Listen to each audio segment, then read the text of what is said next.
And we are back. We are back, bumblebees. We are doing I versus You Part 2.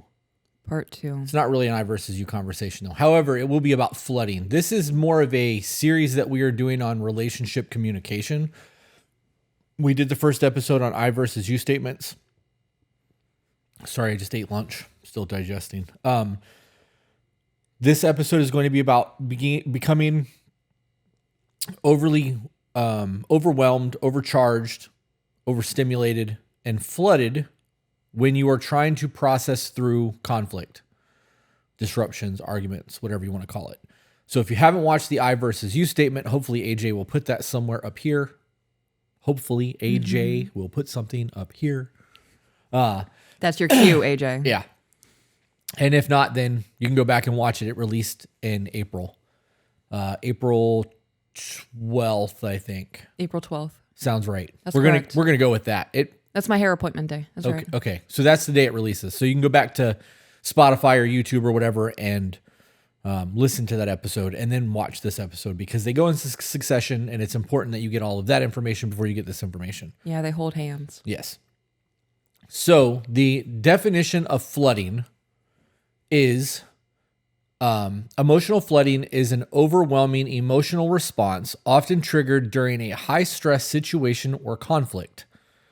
Typically, flooding shares similar symptoms with anxiety, including a racing heart, high blood pressure, sweaty palms, or shaking. These experiences occur due to hormones released when under stress. Those hormones are normally cortisol and other stress hormones. When you get into that, those hormones induce fight or flight. So that's when you become anxious, stressed out, are combative, or withdrawn, depending on what your styles of arguments are. We talked about that a little bit in the I versus You, but for those of you who didn't watch that yet, those are avoidant. Aggressive. Nope. Avoidant, validator, and the last one is the one that gets me. It's volatile. Mm-hmm. I always want to call it vulgar. Vulgar. And in my head, I'm going, it's not vulgar. It's not vulgar. It's not vulgar. But because I'm doing that, I can't pull up the word volatile. Mm-hmm. So those are the main three conflict styles with people. And we get into that a little bit as well. So you should check that. I need to put this back on mute.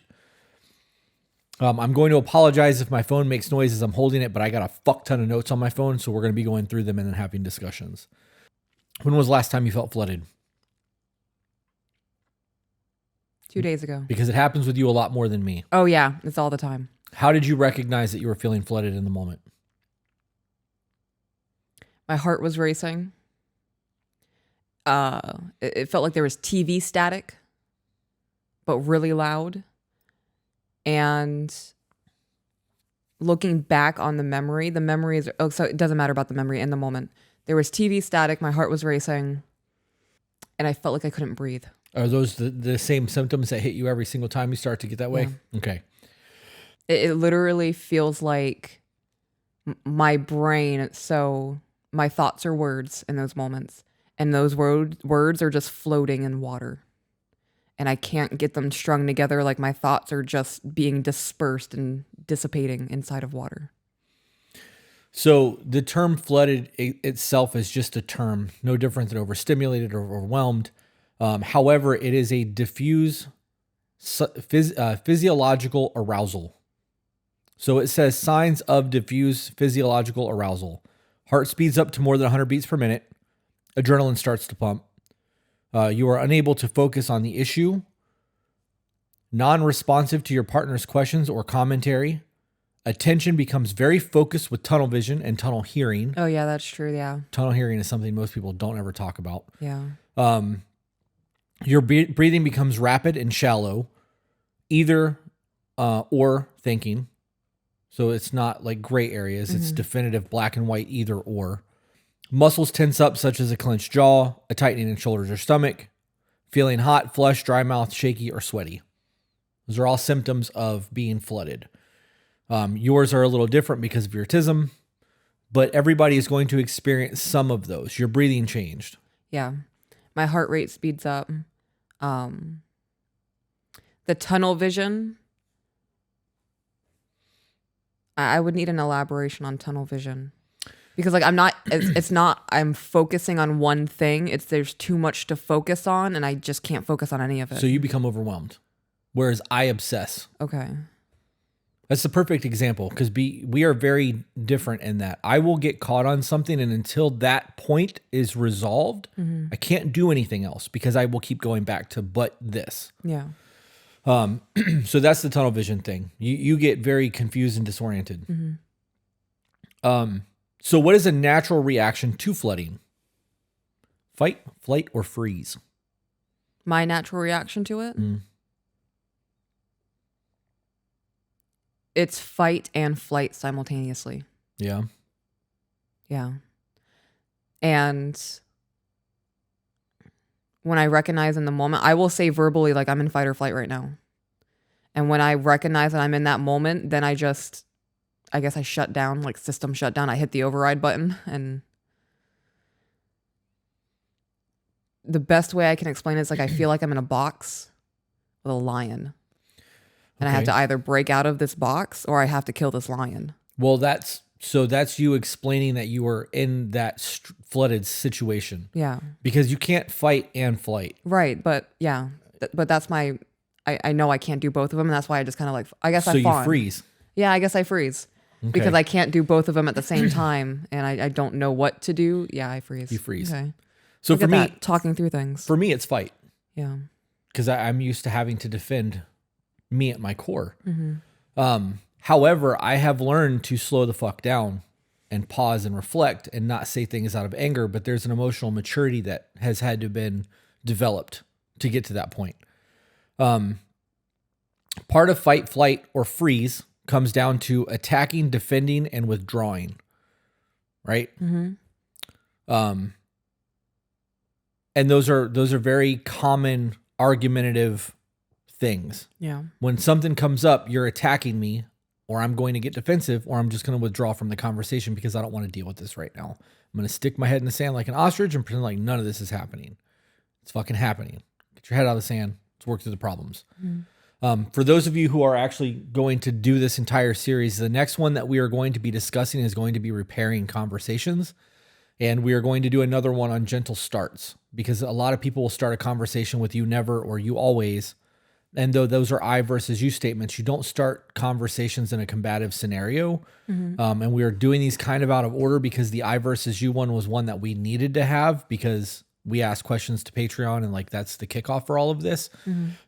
So this is not a book, it's a podcast. Things are going to not come to you in order. Just because you're watching in order sometimes doesn't mean shit. So yeah, we're Star Wars bitches. Yeah, we're all over the place. Okay.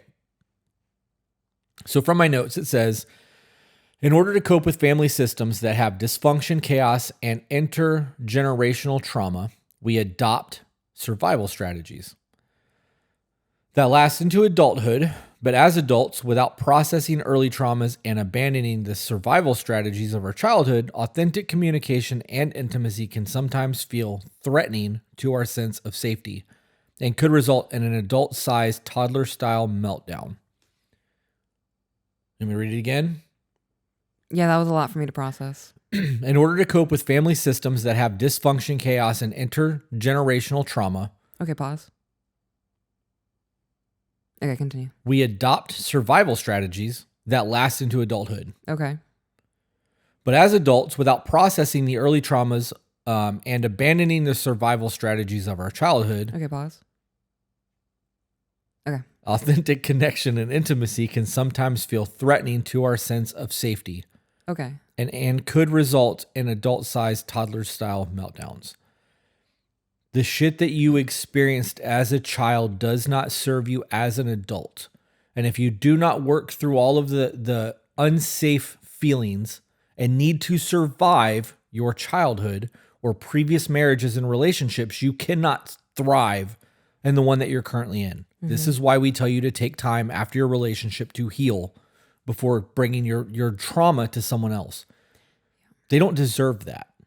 If you love somebody and you brought all that baggage to them, you're doing them a disservice and you're hurting them more than you're helping them. Why would you want to hurt the ones you love, right? So take the time, fix your fucking self, then seek a relationship, companionship, or whatever. I Recognizing have hang on. All of that came across to me as like you're finding a wounded animal and I want to help you. You're calming energy. I want to help you. And that animal is going to do everything it can in its power to make sure you do not get near it. right, Your person is trying to help you. because they're trying to survive and they're afraid that they're wounded and you're going to come and just Yeah. take them out. Everyone has a survivor complex, survivor syndrome, survivor lens that they view life through. There's a term for it, and it's evading me right now, but when you have it's eluding me right now. When you have a perceived experience that you survived and your steps to survive that situation were, even though they were unique to you, is a blueprint for survival. You know you survived that situation, that relationship, that marriage, that argument, and that learned behavioral trait becomes the bias that you view life through. If you never heal that damaged part of you and you always go back to that blueprint, you are always going to have the same outcome every single time, no matter what.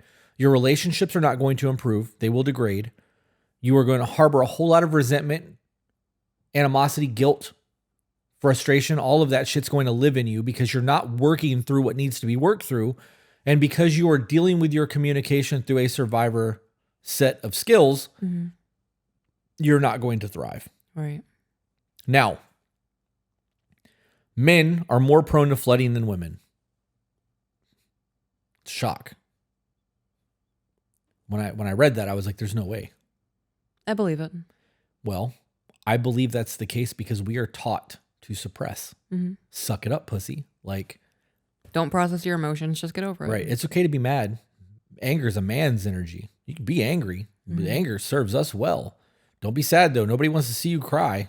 Nobody wants to have to pick you up when you're going through some shit. That's weakness. Yeah, no one cares your feelings are hurt. Right. So, in fact, they experience it 80% more of the time than women do. Some theorize that the way we socialize men to shun their emotion leads those emotions to eventually boil over, spilling out of them in extreme ways. This is the hole punching, screaming, kicking, throwing tantrums, adult-sized tantrums.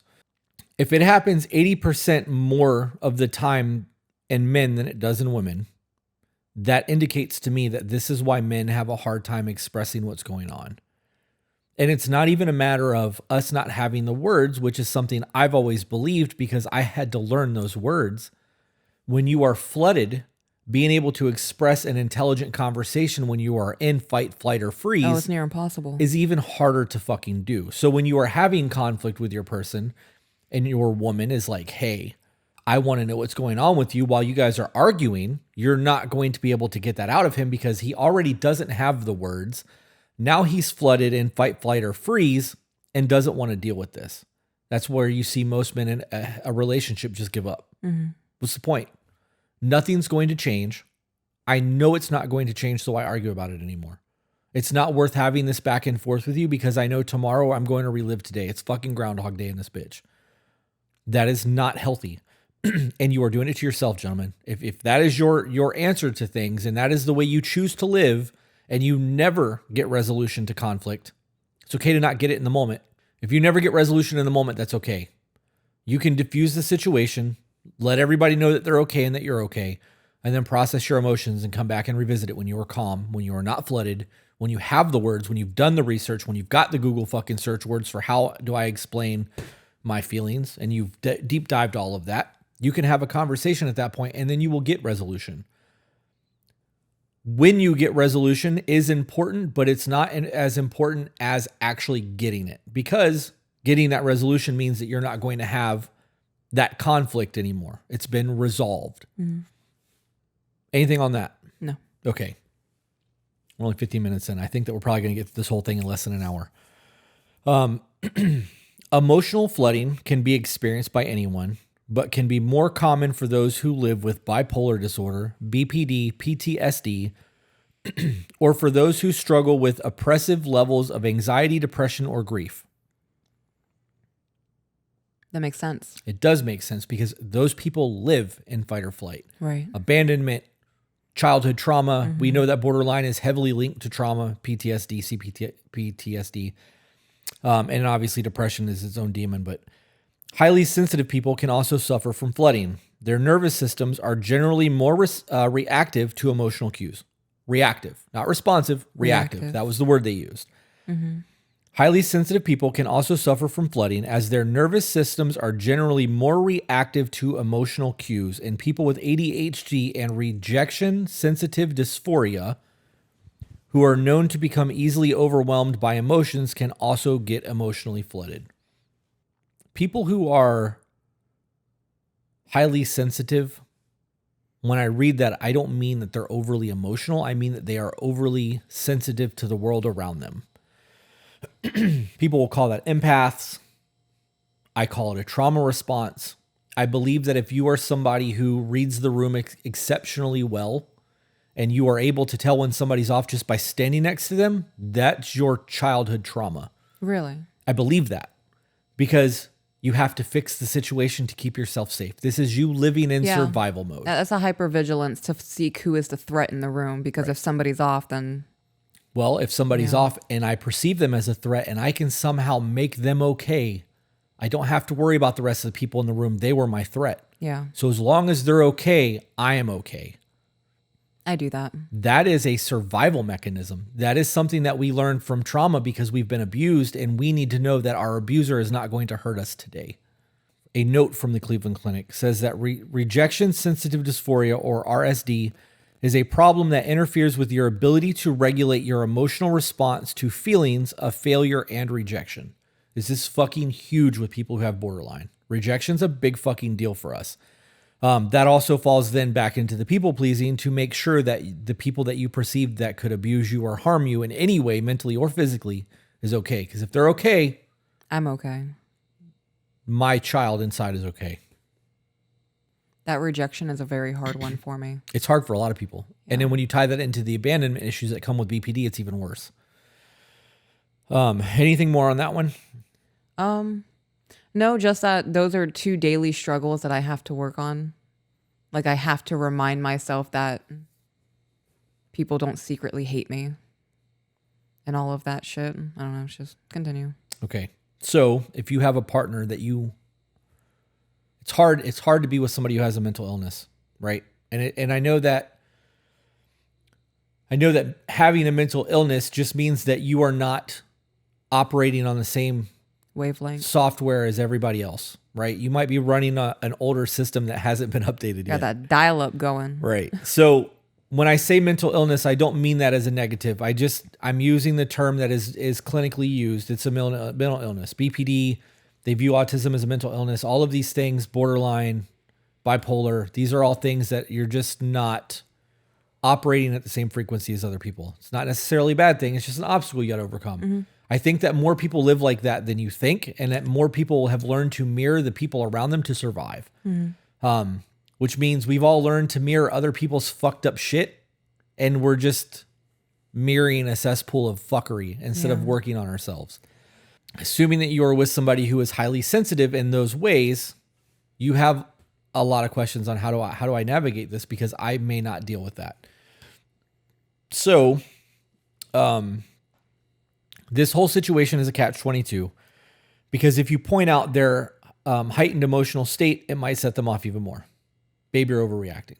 I need you to calm down. It depends on delivery. You're acting like your mother, right? Like, it's not the way to handle the situation. The lights flickered in here for a minute. Yeah. So it can set them off even more. However, dealing with their blind rage is upsetting, unproductive, unhealthy, and incredibly draining. So you have to, in a non-flooded situation, like while you're out at lunch one day, say, hey, I want to talk to you about flooding. And they'll go, what's that? And you can say, well, I notice sometimes when we have conversations, you become overwhelmed and you result to reactive behavior. And your reactive behavior is a concern. So what can I do when I notice that you are reacting instead of responding to me? If you are overwhelmed, if you're sweating, you're depressed, your heart rate's up, you've got tunnel vision, you're not listening, what can I do to bring you back to an even keel to let you know that with me, you are safe? That this is just a conversation. I love you. I don't hate you. I'm not rejecting you. I'm not going to leave because we can't get along. I just need resolution to something that is bothering or affecting me. And this is not an attack on you. I'm not judging or criticizing or contempt. I'm not blaming you. This is just my life right now. And I want to work through it. So what can I tell you in those moments to make you realize that you need to relax a little bit? It's not the end of the world in those moments. And then you have that conversation during lunch when it's not the end of the world and you can joke about these things. And it might be an uncomfortable situation. Yeah. Conversation may not feel very good while it's happening, but at the end of it, you will have a new tool in your tool belt so that when I'm flooded and I'm not able to process what I'm going through, I can say, I'm going to be an asshole and just say what's going on in my mind. And you know that I'm not attacking you. Or I can say to you, I don't understand why you said this and I'm really hung up on it. And I need you to explain it over and over and over again until I get it. And we're not going to fight about it. I just need to understand. Or you can say to me, I'm processing. I can't have this conversation with you right now because I'm going to say some hurtful shit because I'm in defend mode. And my defense mode may be whatever my defense mode is. Like, these things need to be had in a safe environment so that when you are in conflict, you will be reminded of that time that you felt safe with this person to tell them it's okay to say, hey, I need you to calm down. Because I've got permission to say, he does you have get permission. to calm down, right? Yeah. Yes, he does.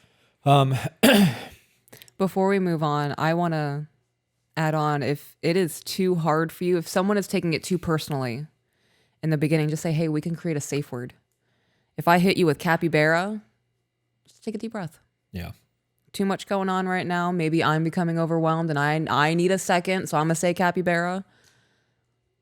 There are workarounds to get to the point where you guys can actually start talking about feelings and processing things.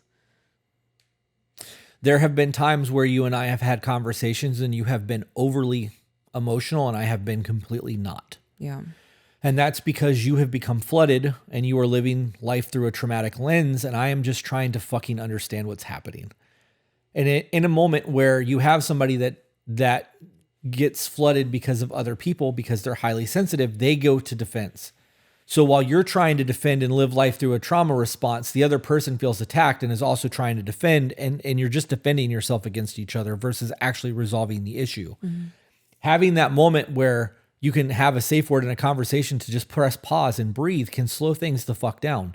When you do that, you are not to be thinking about the things that are happening in the conversation. You need to let it go. Yeah. If you're taking that pause to think about all the things that you want to say so that they lose the argument, get them in this next one. You're losing. That's not effective communication. You really need to fucking pause and breathe and let it go.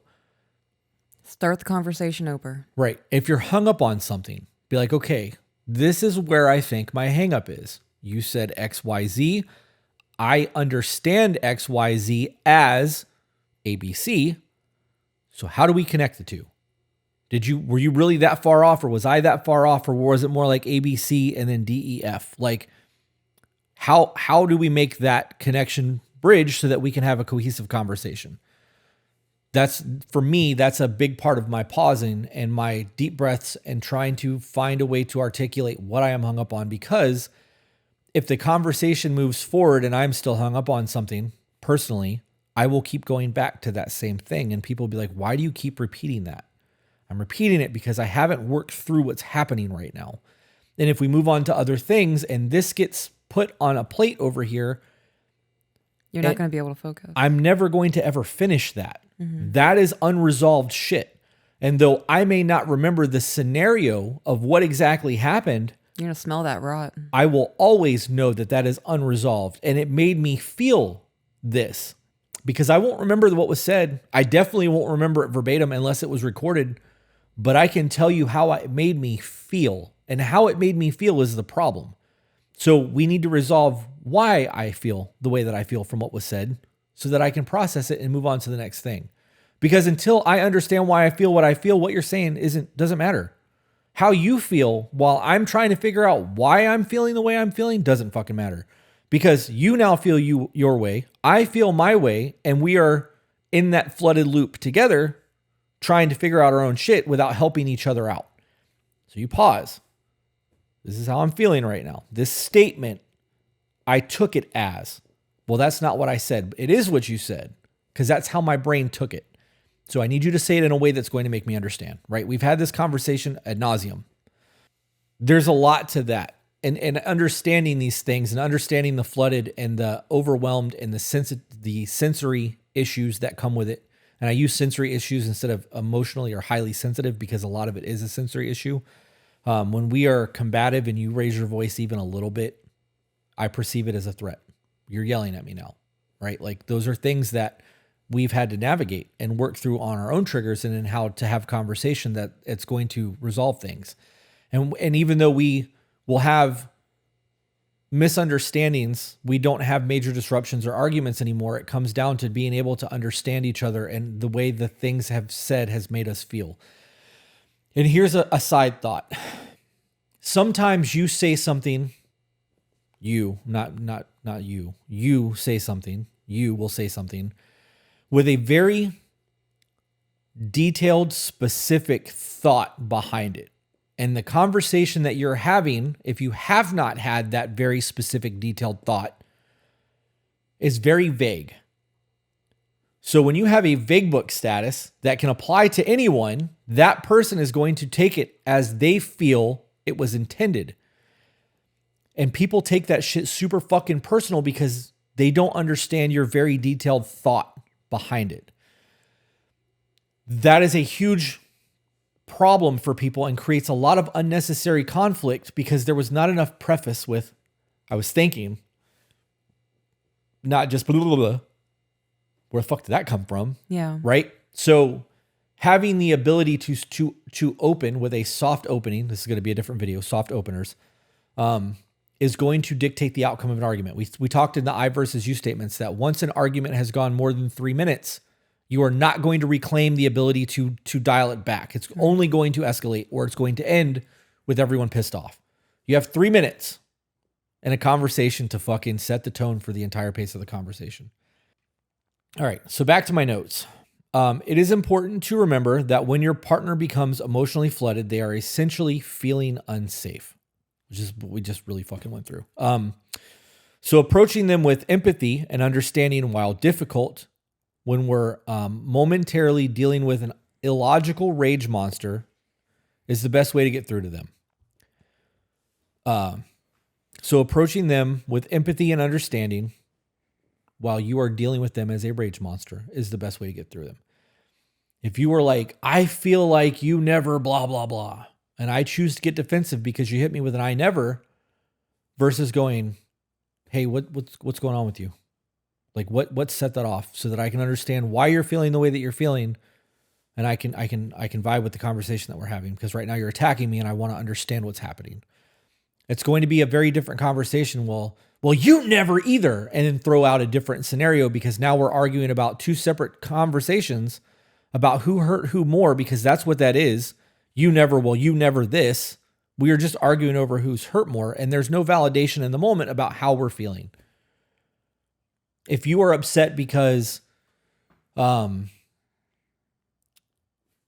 made a joke that came across wrong, and you hit me with, you always make jokes like that and it makes me feel insecure, I'm going to get defensive because I don't always make jokes like about that. You know what I mean? Like the joke came about once or twice, or it's one joke a day throughout the myriad of conversations that we have. Is it really like an all the time thing, or do you just feel that way because you're hurt in the moment?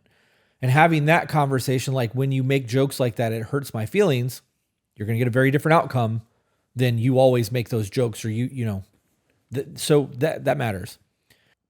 So in order to deal with things with empathy and understanding, first we need to manage our own emotions.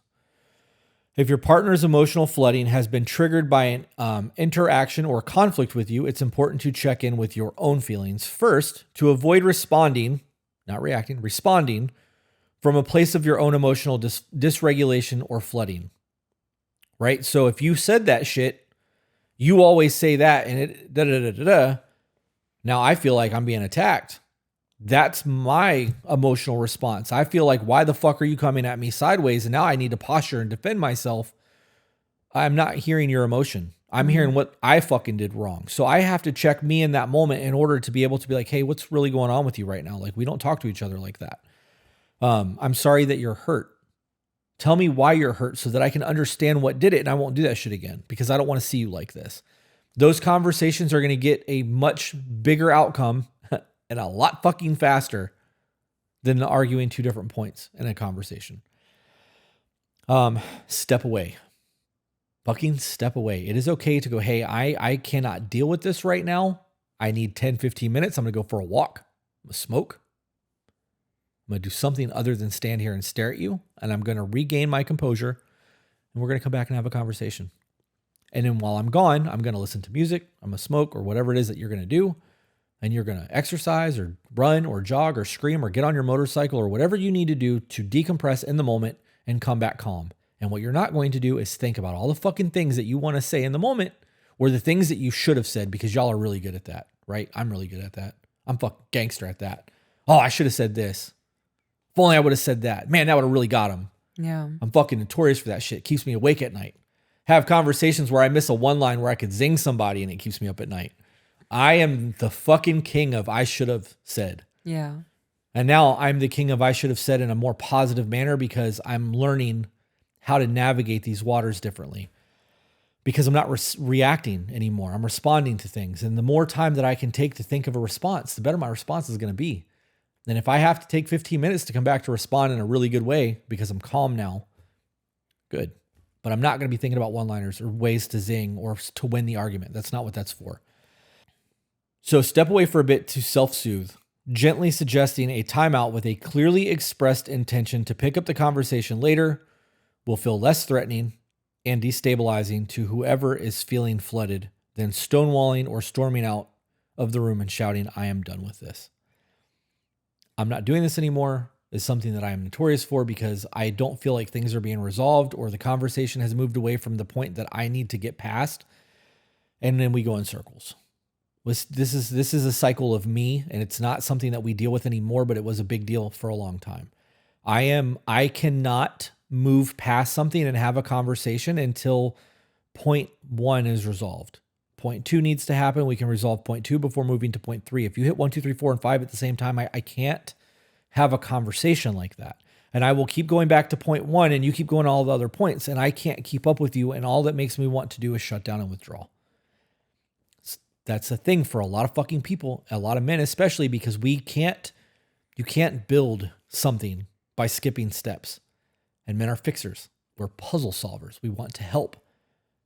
You don't just randomly throw shit together and go, ta-da, it's a birdhouse. It doesn't look like a birdhouse, but neat. Right? Like there are steps and structure, and that's how we have lived our fucking lives because we don't get to be emotional creatures. So we have to compartmentalize things in step-by-step instruction, and we need that. Also, talk to them gently and about therapy. Because if you are not able to have a resolution to a conversation, you should bring up therapy. Like, look, I'm saying this, you are hearing this, and I think we need a mediator to find middle ground, because if what I'm saying to you comes across to you that way, and I say it in front of a therapist and it comes across to them that way, then I need better tools to be able to articulate myself, because I now have two people who don't fucking get what I'm trying to say, right? Mediators go a long way. That's why we want to do the coaching thing. We want to be able to help people work through their conflict.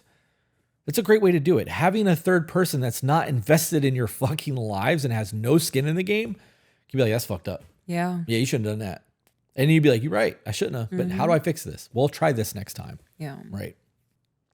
The note there said, yes, we know it's easier said than done, but if your partner is emotionally flooding, is causing discomfort or rupture within the relationship, it's time for a discussion about individual therapy for them, perhaps couples therapy. For the two of you, explore your individual blah, blah, blah, blah, blah. I made a whole lot of notes there that I didn't need to. And then lastly, checking about their feelings. This is the first thing that I said because that's my go-to. I don't understand why you're feeling that way. I don't get it. When we first met, I said on a pod, well, not when we first met, but when we first started the podcast, I would say that that's stupid. And I got so much hate for that. People are like, it's not stupid to them. And I'm like, I fucking get that, but it's stupid to me because I don't understand it. Or whatever that stupid was that it meant in the moment. I understand that you're feeling the way that you're feeling, but because I don't feel that way and I can't relate to it, it seems stupid that you're making a big deal out of this. Like, why are you making, that's the phrase that other people will use. Why are you making such a big deal out of this? This isn't a big deal. Or you're overreacting. We love to be told we're overreacting, especially if you got borderline. Especially if you've got borderline and they go, that's your borderline. You're blowing this up because you have a mental illness.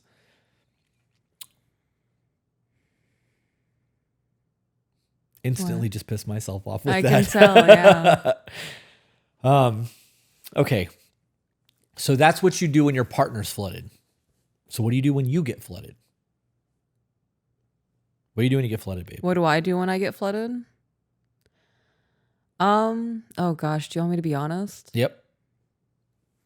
Okay, it depends on what level of flooding I'm at. If I am just doing typical day shit and the children are being loud and we've had a really busy day and I have to cook dinner and I still have to clean and it's just a lot of life things, I go outside, I'll lay in the grass, maybe I'll smoke, I might go on a walk with the kids. I will remove myself from the home because the home is what is flooding me. Do you know why that is? Because I am one person and I have so many things to get done and it is never ending things that need to get done. Do you know why that is on an emotional level? That I get flooded like that? No. Because in the moment, everything is in disarray and chaos. And because you're a person of routine, chaos overstimulates you. It makes does. you feel not safe. Yeah. So That's a thing for a lot of fucking people. I mean, that makes sense because you're right. In those moments, I start getting panicky. So yeah, I've recognized. So if it's a light level, we're like level 1 flooding, I'll go outside, I'll go for a walk. If this is level 5 flooding, like Hurricane Ian, I am finding a closet. I am going to sit on the floor. I am either holding myself in the fetal position or I'm doing self-soothing motions like rubbing my thighs or rubbing my arms. I am belly breathing and I am saying comfort phrases on repeat until I get my heart rate to calm back down and I'm able to ground myself back in reality. There was a study done that you can actually put yourself into a flooded state so that you can feel the start effects of flooding. If you think of something that you love, that is just something you love, not a person, but like a place, right? Something that you love that is pure to you. It's like your zen. And for 1 minute, you tell yourself that you hate that thing. And then for 1 minute afterwards, you tell yourself how much you love it. At the end of the 1 minute where you hate it and you start telling yourself that you love it again and you're lying to yourself, you will start to become overwhelmed and flooded. And you can actually do that to yourself. So if you guys ever want to try that, you can try that maybe one day while you're taking a poop. I'm good. So I would also like to point out that somebody in the comments somewhere is going to go, he just told her how she feels. And I'm telling all of you that that's how that works. Yeah. So when I told you that like it comes from a place of chaos and not feeling safe, that is actually where flooding comes from. It's not just a you thing because it's in my notes. Right. No, I mean, it makes sense because in those moments, I literally feel like my life is about to end. Yep. It is either something is about to get me or I'm going to get myself. Yep. It says when we become emotionally flooded, we are essentially craving safety at a visceral level. So our primal, visceral, necessary survival feels at risk. It's the same thing that we would feel when we were being chased by tigers. The difference is we're not being chased by fucking tigers anymore. So the things that used to not bother us fucking bothers us a lot because we've become so used to being safe.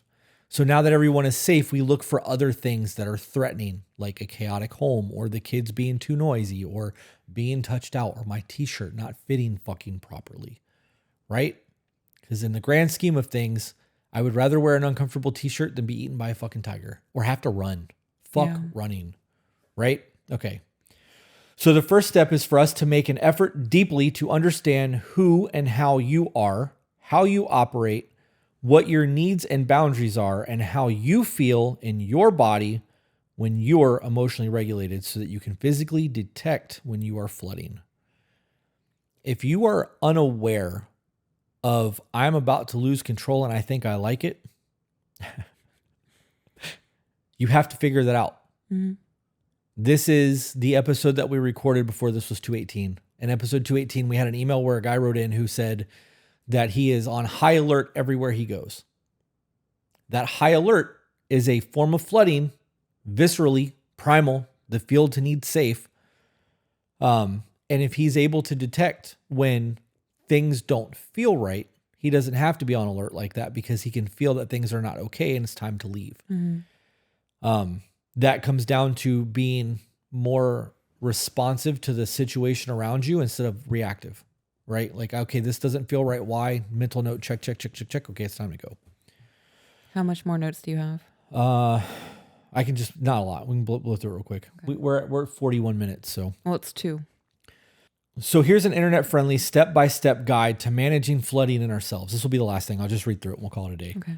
First, learn to recognize it. Some people experience a faster heart rate or they pace around the room. I pace. Oh, I pace too. Others might feel irritable or snappy. Conversely, emotionally shut down and withdrawn. These are the kinds of signs to recognize that tell us to pause, breathe, and draw upon our skills, grounding and self-soothing, like you said with the rubbing your hands or your palms. The snapping is a hard one for me. It is for me too, because rage is easy for me. So it's our job to become experts on ourselves. You take care. We're more likely to get flooded when we're tired, hungry, and stressed. So it is your responsibility to eat when you are hungry, get more sleep, even if you know you're vulnerable and emotional dysregulation. Vulnerable to emotional dysregulation, or even mere grumpiness right after work. Then wait to engage in any significant discussions until you have decompressed from the day. And taking care of ourselves also means learning how to self-soothe. If you had a really shitty day at work, don't come home talking about how dirty your house is. Don't come home talking about how loud the kids are. Go take a shower, put on your favorite podcast, To Be Better, and listen to the podcast. Relax for a little while or put on some fucking jazz music or emo country music or whatever the fuck it is that you listen to alternative that you need to relax and fucking relax and realize that you're safe now. I'm home. That shitty thing that happened today is no longer happening. It may still be something that has to be worked on, but I'm good right now. And then approach all the things that need to be approached after you've decompressed. You've regulated your emotions. Understanding triggers and survivor styles, because everyone has their own cognitive bias on the way things go. Like I said earlier, survivor lens looks different from everybody. If you put my survivor glasses on, it's going to look very different than what yours do, and vice versa. Divorcing ourselves from these adaptive survival styles is key to better managing our emotions. A common therapeutic objective for adults who are healing from developmental trauma, childhood trauma, is to get them to stop relying on their survival behaviors of their youth and learn how to regulate their emotions through stressful situations and potential triggers. This is one of those things that would really fucking bother me in the past, but I've worked through that so it doesn't faze me anymore. And I know that this is a me problem now. This is not a you problem. And even if you don't know my trigger exists, I still don't get to berate you or be shitty to you because I was triggered. Set boundaries. Creating and maintaining strong boundaries is essential for avoiding overextending yourself to the point of struggling. You would think that would go without saying, but it needs to be said. Creating boundaries means honoring your right to say no, building a tolerance for disappointing and being disappointed by others, and growing the courage to be loyal to your own needs despite the fear or risk of losing someone. Those who deserve your time and resources will respect and stand by you. This goes back to what I was saying earlier, where if you realize someone in the room is off and you feel the need to make them okay so that you can be okay, that's what I'm talking about. Work with trauma-informed therapist. For those of us who experienced trauma, a course of therapy that addressed the somatic expression of trauma is essential for identifying and processing traumas that are still trapped in the body and causing emotional flooding.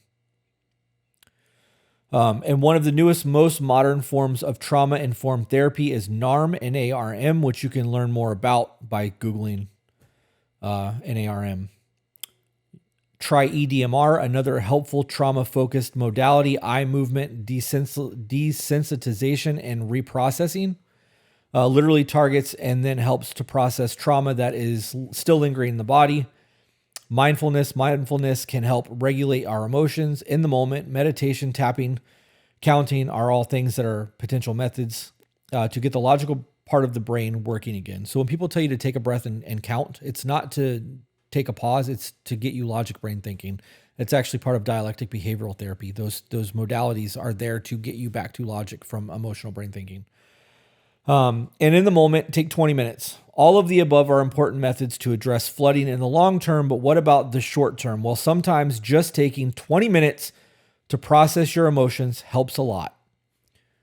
That's how long the nervous system takes to calm down. So if you find yourself in a fight or flight situation, take 20 to 30 minutes and go for a walk. Come back when you're calm and have a discussion. Knowing that you have to come back and have that talk after you've already had the layout of what the conversation is not going to be as dramatic as having it right away, right? Because you're not being hit with it. It's now been laid out and you have time to breathe.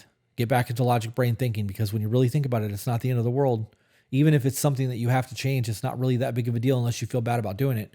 And then you're defending because you don't want to be the bad guy, right? And I think that's why most people defend. I think it comes down to not want to be the cause of other people's shit or to be the villain of the story. Right. And if you have a need that's not being met, or you have a need emotionally that I am stepping on and I'm fucking kicking that raw nerve, I'm not doing it because fuck you. I'm doing it because I'm unaware that I'm doing it. And if you're able to tell me in a way that, hey, you're hitting that nerve, and I can simply apologize and go, I was unaware that that was happening, it won't happen again. I don't have to feel like a villain. I don't have to be the bad guy. It's not about fuck you. It's about I need. And that's how things get resolved. So that's it for this. She's got to go pick up the kids. So we have to cut this short. I had more discussion I wanted to do, but maybe we'll just do an extended version next time. So hope you guys enjoyed this. I hope you took something away from it. This is flooding. There are a couple books that we're going to reference at the end of this that you guys can go through after watching all of these and read them if you want all the clinical terms. But fuck that, because nobody wants to be talked to by a doctor. It's way easier if I read that bullshit and then give it to you the way that I talk so you can take it in and enjoy it. Everything hurts. And with that being said, guys, remember you are the author of your own life. So grab a pen. And we will see you on the next one. Bye, guys.